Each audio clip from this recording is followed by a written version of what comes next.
Well, we know that black men have a higher incidence of prostate cancer, and they tend to present later, and sometimes there's more of them present with emergency presentations, which means that the cancer is a much more advanced stage.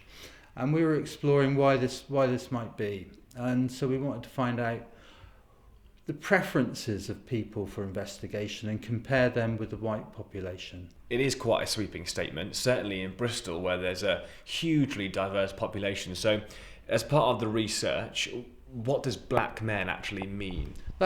People self-identified themselves on our survey as either white British or black Afro-Caribbean or black Caribbean or black African. And so it encompasses those people from a Caribbean or African background. The most people wanted to be investigated at either 2, 5 and 10% risk of cancer. We found around 80% of people chose to be investigated. But for that other group, we found that more white men chose to be investigated. So around about 94% of white men preferred to be investigated for investigation in prostate cancer, whereas around about 70% of black men. We did some follow-up questions and we asked people why they made the decision they did. And interestingly, the most significant, the clearest answer we got amongst those people who declined to be investigated, more black men said they had a fear of cancer.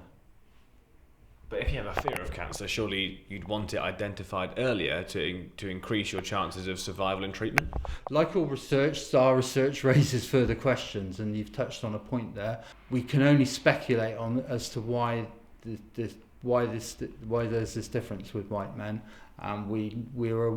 There may be an issue about the testing process because it involves a rectal examination. There may be a concern about fear or embarrassment.